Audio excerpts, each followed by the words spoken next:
Hanbok, Seoul, and the spirit of Korea. Seoul, the beating heart of South Korea, is a city of contrast. It's where centuries-old palaces sit alongside hyper-modern skyscrapers, and where the hanbok, once an everyday garment, is now worn mostly for Instagram photos. Yet, hidden beneath the surface of this metropolis lies a spiritual essence that shaped its history.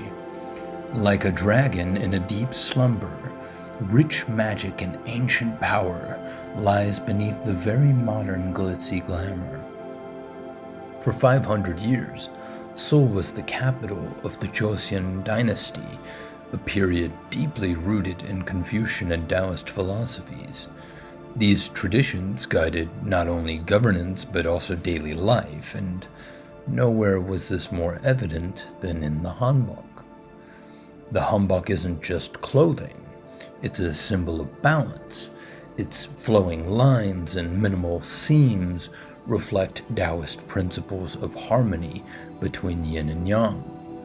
The wide sleeves and high waist allow freedom of movement, emphasizing comfort and simplicity over ostentation, values central to Korean spirituality. This is not merely comfort, but it is the flow of the Tao, unrestricted and moving the way nature steers it. Each color and pattern held meaning. Red symbolized vitality, blue for peace, and white for purity. Even the layering of the fabric represented the interconnectedness of heaven, earth, and humanity. But today, the hanbok is often reduced to costume. It's rented for festivals or photo shoots, stripped of its deeper significance. While I partook in wearing the rental and had fun with it, I also felt this immense pride for something I had no blood or historical relationship to. I felt the spirit of the hanbok in my steps. The Taoist sage Zongzi once spoke of a butcher who never sharpened his knife because he cut with the grain of the meat. "I follow the natural patterns," he said, "and so my blade is never worn." Like the butcher, the hanbok was once designed to flow with life, not against it, as I mentioned previously. But as Korea modernized, this rhythm began to change, which carries us to the rise of Seoul. 500 years ago, Seoul was a carefully planned city, built on Confucian ideals of order and Taoist concepts of geomancy. The royal palace, Yongmokgung, and I probably did not pronounce that right, was aligned with mountains and rivers to maximize spiritual harmony. It was carefully constructed through means of feng shui. Yet, Korea's history took a tumultuous turn. Colonial occupation, war, and rapid industrialization reshaped Seoul from a contemplative capital into a metropolis of over 10 million people.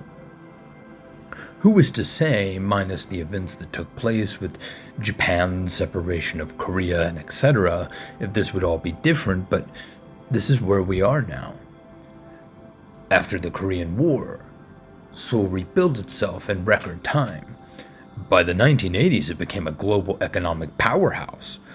But in that rush, they lost touch with some of the values that once defined them. The bustling streets of Myeongdong, the neon lights of Gangnam, these are symbols of Seoul's global success. But they also represent the cost of abandoning spiritual traditions in favor of consumerism. Look at the shocking amounts of plastic surgery clinics, young women with bandaged faces in the metro, and people whose sole purpose is to come to Hongdae and party till they drop, not even bothering to soak in any other aspects of Korean culture. No pun intended. Don't even get me started on the pressure put on young kids, the test that defines their lives. and the statistics in comparison to other countries over how many Koreans take their own lives. Zongzi tells of a man who spent his life chasing shadows, only to realize that by standing still, the shadow would naturally align with him. Korea, in its race for modernity, has often chased external success, forgetting the quiet wisdom of standing still.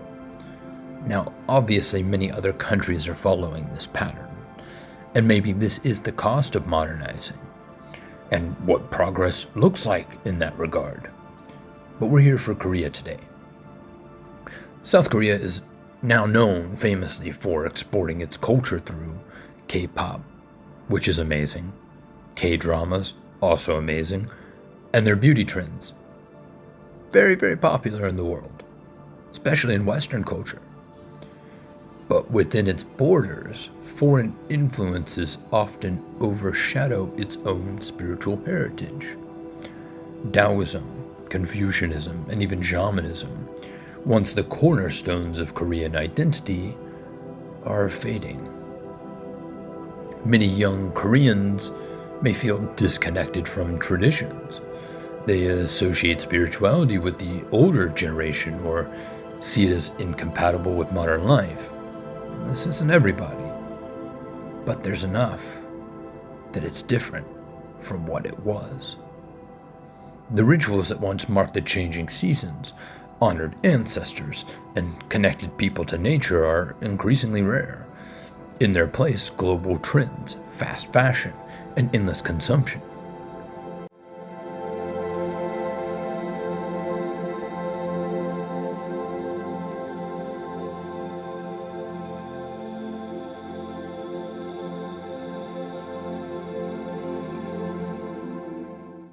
No way! Okay, what?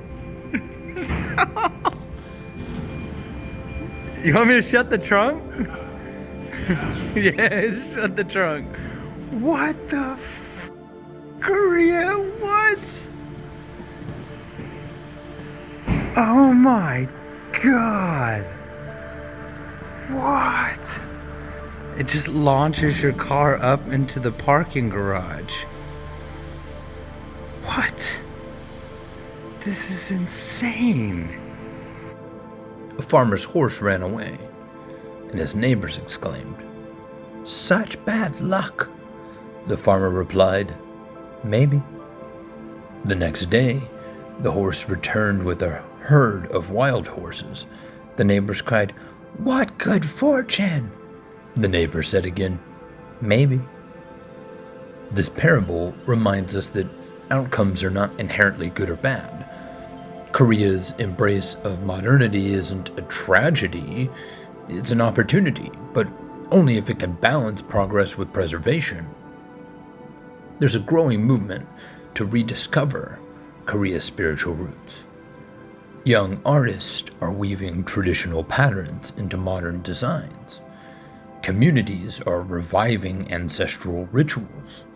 Even Seoul itself, with projects like the restoration of Gyeonggi Stream, again, I'm not the greatest with Korean pronunciation and I apologize, is attempting to harmonize its past with its future.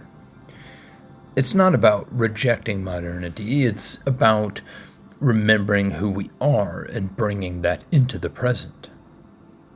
Like the hanbok, like Seoul itself, Korea's identity is layered. Beneath the surface of skyscrapers and pop culture lies a deep, enduring spirituality, waiting to be awakened again. Will we see a bigger shift or a greater divide? Who knows?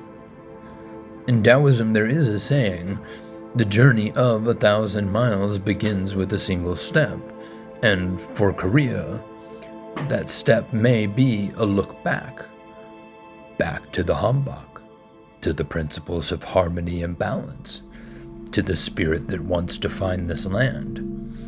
Only then can it move forward, not as a shadow of its former self, but as a light for future generations.